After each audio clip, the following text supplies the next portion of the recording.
There won't be many sleeping soundly tonight. It's Quaint Valley day 15. Well, would you look at that? 185 zombies got through last night. We did manage to finish building the bomb factory, but literally in the last minute. How crazy is that? And a good job we did manage to finish it too. 4 deaths: Obsidian, Knights, Skater and Zoned. Now, Zone got devoured by 22 zombies, while Skater got devoured by 20. There's not too much we could have done for those two due to the randomness of the attacks, but Knights got devoured by 14 zombies. If he had a house, he would have been fine. It just goes to show you how important that personal defense is. Now, Obsidian got eaten by 18 zombies. He did have 17 defense.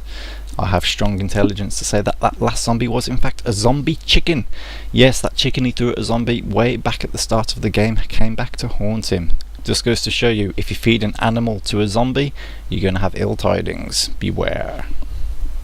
We now have a total of 17 deaths in town, with just 23 citizens remaining.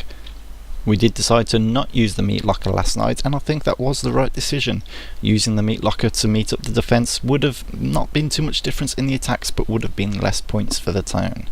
Obsidian's a bit upset that he won't be getting his Zen Camper achievement.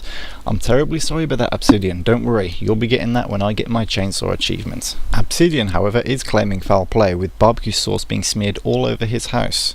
I do believe it was the carver who was eating chicken wings that night. Chicken wings and barbecue sauce, and a chicken zombie.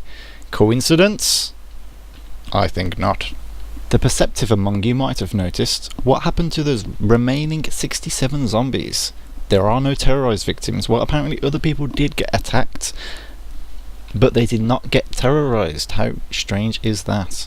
That was a bit confusing for us, but hey, we're not complaining. The well is still empty, surprise, surprise, but last night Zone did come in with 2 jerry cans, and that's given us a nice 11 rations. That's going to be very useful. We did vote for the Great Pit last night, and so what else can we vote for but for Pump? Any water's better than no water. Yes, any water remaining in the well at Town Devastation will be wrecked, but some, as I just said, is better than none. The bank is starting to look a bit dismal, but thanks to the Kamata queue we do have 18 human flesh. Tasty tasty.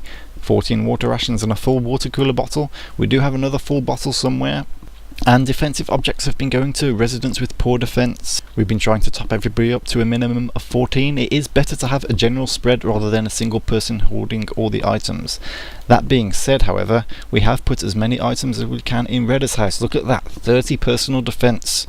Why Redder, do you say? Well, pay attention, he's got Pro Camper. We want him to survive as long as possible. The longer he can test his new hero ability, the better it will be for the community. At the construction site, you'll notice that we found the abattoir. A permanent defense is not going to be that useful for us now. People have been putting their spare AP into temporary defenses like Frat House, Garbage Heap and now Mount Kilimanjaro. It may make a difference, and if you have the spare AP, why not? On the map you can see that Binto has become trapped, 1 zone away from the teleportation range, and he's holding all the weaponry. What the hell happened? Well, having a look at this little rant thread, if you want to read this then simply pause the video, but he used the EMS system, he got a leg injury, and that caused him to stumble and become trapped in 1 zone. Murphy sees that opportunity, and only drugs and alcohol can save him, and we have nothing of neither. A lot of people aren't impressed with this type of playstyle from Binto, but he did have the good of the community at heart. He was kind enough to post a screenshot of what he's done. Look at this, he's activated his new power cheat Death. He happens to be dehydrated, wounded, infected and bandaged. If he happens to survive with his poor camping chances, then he's going to have to live on powers for the rest of his days. Good luck out there, Binto. And news just in, Futter has just gone and found an unlabeled drug and taken it to Binto. Now, Binto only has about a 50% chance to actually gain AP from this if he's still online. But some chance is better than no chance. Will he make it? You'll have to tune in tomorrow to find out. For those of you that are interested, here are the attack numbers. Now, if I die tonight, I'm not sure how the end of these videos will turn out.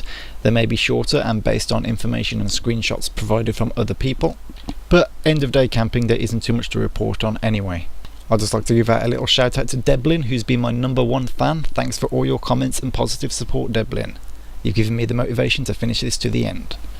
Our citizen highlight is Citizen X. He's been playing since Season 1 and it doesn't look like he's into distinctions that much, which can be a good thing. He's always done his best to follow the build plans and he's been a very worthwhile member of this town. Thank you very much, Citizen X. I hope you survive tonight. Tune in tomorrow for day 16, just how many will die and just how many will survive. Interesting times.